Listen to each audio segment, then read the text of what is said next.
बहुत प्राचीन समय की बात है। कश्यप ऋषि और दिति के दो पुत्र हुए, हिरण्याक्ष और हिरण्यकशिपु। ये दोनों असुर कुल के थे और अत्यंत पराक्रमी थे।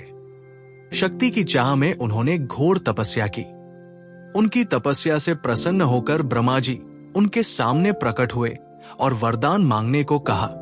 हिरण्याक्ष ने वर मांगा कि उसे देवता या दानव कोई न मार सके। वो तीनों लोकों में उत्पात मचाने लगा।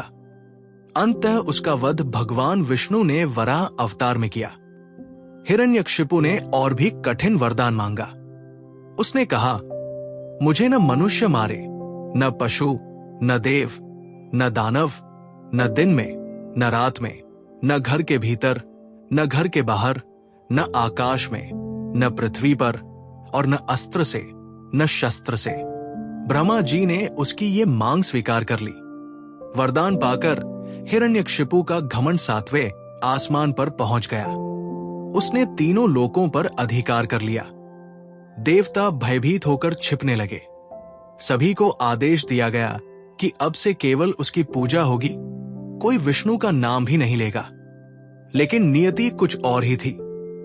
हिरण्यकशिपु के घर एक पुत्र का जन्म हुआ, जिसका नाम था प्रहलाद। प्रहलाद जन्म से ही विष्णु भक्त थे। ऐसा कहा जाता है कि जब वे मां के गर्भ में थे, तभी नारद मुनि ने उनकी माता को विष्णु भक्ति का उपदेश दिया था, और उसी समय से प्रहलाद भगवान के नाम में रमे रहे। जब प्रहलाद शिक्षा के लिए गुरुकुल गए, तो वहां भी वे बच्चों को भगवान विष्णु की भक्ति सिखाते। अन्य बच्चे खेलों और शस्त्र विद्या में व्यस्त रहते, लेकिन प्रहलाद उन्हें समझाते, हे मित्रों, ये संसार क्षण भंगुर है। सच्चा सुख केवल भगवान की भक्ति में है। भगवान विष्णु ही इस ब्रह्मांड के स्वामी हैं। ये सुनकर उनके गुरुचंड और अमर्क बहुत परेशान हो जाते। उन्होंने ये बात हिरण्यकशिपु तक पहुंचाई। हिरण्यकशिपु ने क्रोधित होकर प्रहलाद को बुलाया और कहा, पुत्र, बताओ, तुम्हें सबसे श्रेष्ठ ज्ञान क्या लगता है? प्रहलाद ने हाथ जोड़कर कहा, पिताजी, सबसे श्रेष्ठ ज्ञान भगवान विष्णु की भक्ति है। यह सुनकर हिरण्यकशिपु आग बबूला हो गया। बोला, अरे मूर्ख, तू मेरा पुत्र होकर मेरे शत्रु विष्णु का नाम लेता है। तेरी मृत्यु अब निश्चित है। इसके बाद हिरण्यकशिपु ने प्रहलाद को मारने के अनेक प्रयास किए। उन्हें हाथियों से कुचलवाया, जहरीले सांपों के बीच डलवाया, ऊंचाई से गिरवाया, विष पिलाया, यहाँ तक कि अपनी बहन होलिका की गोद में अग्नि में बैठाया। लेकिन हर बार भगवान विष्णु ने अपने भक्त की रक्षा की। होलिका स्वयं जलकर भस्म हो गई, किंतु प्रहलाद सुरक्षित रहे। यही घटना बाद में होली पर्व के रूप में प्रसिद्ध हुई। इन सभी प्रयासों से भी जब प्रहलाद नहीं डरे और विष्णु भक्ति छोड़ने से इनकार कर दिया, तब हिरण्यकशिपु ने अंतिम चुनौती दी। उसने महल के आंगन में प्रहलाद को बुलाया और गरज कर बोला, तू बार बार कहता है कि विष्णु सर्वत्र हैं। क्या तेरे विष्णु इस खंभे में भी हैं? प्रहलाद ने निर्भीकता से उत्तर दिया, हाँ पिताजी, भगवान हर जगह हैं, इस खंभे में भी। यह सुनते ही हिरण्यकशिपु ने गदा उठाई और खंभे पर प्रहार किया।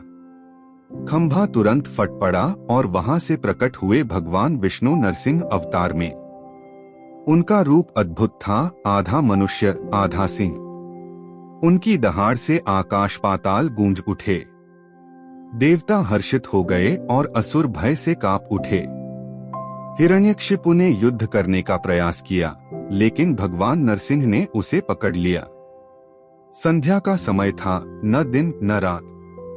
चौखट पर ले जाकर न घर के भीतर न बाहर, अपनी जांघों पर बिठाया, न आकाश में न पृथ्वी पर, और अपने नखों से जो न अस्त्र थे न शस्त्र, उसका वध कर दिया। इस प्रकार भगवान ने ब्रह्मा के वरदान की सभी शर्तों का पालन करते हुए अधर्मी हिरण्यकशिपु का अंत कर दिया। हिरण्यकशिपु के मारे जाने के बाद प्रहलाद भगवान नरसिंह के चरणों में झुक गए और बोले, प्रभु, यह सब आपकी कृपा है, मैं तो केवल आपका सेवक हूँ। भगवान नरसिंह ने प्रहलाद को गले लगाया और कहा, वत्स, तू धर्म का ध्वजवाहक है। तेरे नाम से युगों युगों तक भक्ति की गाथाएं गाई जाएंगी। इस प्रकार धर्म की पुनः स्थापना हुई और संसार में यह संदेश फैल गया कि अहंकार चाहे कितना भी बड़ा क्यों न हो, अंत निश्चित है और सच्चा भक्त कभी अकेला नहीं होता। भगवान उसकी रक्षा अवश्य करते हैं। यदि आपको भगवान नरसिंह अवतार और भक्त प्रहलाद की यह प्रेरणादायक कथा अच्छी लगी हो तो वीडियो को लाइक करें, अपने मित्रों के साथ शेयर करें और ऐसी ही और अद्भुत पौराणिक कथाएं सुनने के लिए चैनल को सब्सक्राइब जरूर करें।